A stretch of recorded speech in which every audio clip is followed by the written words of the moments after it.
Everyone, it's me from New York. As you know, coronavirus those days pervades the world and many governmental systems almost collapse. I share this video with all people across the globe, and I'm sure it will redefine our comprehension about what does human rights mean. And here, United Nations, where many independent experts, special rapporteurs highlights the human rights violations and naming the countries that violated the human rights. Amid this pandemic, let's go over the humanitarian work and see how countries responded to their nation's need. Let's start with the UK. British people got stuck abroad with no help. Old British nationals stuck in the airport after Emirates cancelled the flights and said they'd have to stay in Bali for 3 months. The UK embassy in Kuwait said, no financial assistance, go to charities. There's no fruit, there's no vegetables.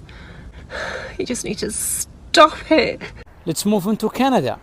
Businesses call for subsidies, and the outside, many Canadians got stuck abroad. And by the way, the Canadian government last year arranged the travel for Saudi teenager fleeing from her family. Thousands who are stuck abroad looking for help from the government to get back to Canada. There's about 1,000 Canadians that are here struggling to get back, trying to find ways, reaching out, and nobody's willing to help. Okay, let's move on to Spain. They are asking for humanitarian assistance. Necesitamos ayuda. Leganés se está muriendo. No hay sitio en el hospital. Esto es una vergüenza a nivel nacional. I'm from Lyon, France, in the line in front of the supermarket. And now I'm here. Wow, it's not easy to find what you're looking for. In the US, let's start with Sanders' tweet about human rights. This system, the system of capitalism where profit matters more than people, is so damn sick. And the coronavirus is showing us all its symptoms. We need where everyone is guaranteed free, high-quality healthcare. Many businesses are closed, so the working class people lost their jobs. Gloves and masks in the United States are sold out, and Tennessee tells doctors to use diapers and goggles as a protection. Last year, 36 countries issued joint statement about Saudi Arabia, and they expressed their concerns about human rights, and some of these countries are that I mentioned above. In contrast, let's take a look inside Saudi Arabia and see how they responded to this pandemic. Let's start with the non-Saudis who are living right now in Saudi Arabia. I'm actually advising Americans that are in the kingdom that I would strongly consider sheltering in place.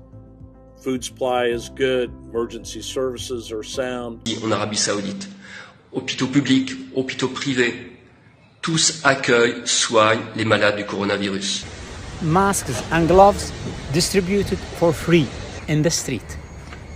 All Saudis outside the kingdom hosted, isolated in comfort. See what our Saudi government provide us with 5 stars hotel full board free of charge. 코로나 때문에 그렇지만 사우디아라비아 대사관들 아주 감사드립니다. I am Saudi. I got stuck in Moscow and my government provided accommodation at 5-star hotel with 3 full meals. I'm Saudi. I get stuck in New York. My government for providing me free food and 5-star hotel.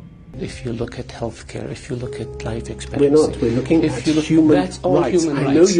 The government will cover 60% of the private sector salaries.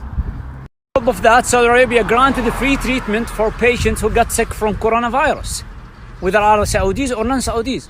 If I get sick here in New York, they will ask me about health insurance. This pandemic shows us the real value of the citizen to its government. Thing you hear about Saudi Arabia, it's based on false allegations and sensationalism, which serves the politician or press agenda or interests. To conclude, what Saudi Arabia did, it's not a human rights. It's something more far away from our comprehensions, something called fatherhood, which is mutual respect, love and care between the government and its people. And this should be taught next year here as a role model in the United Nations.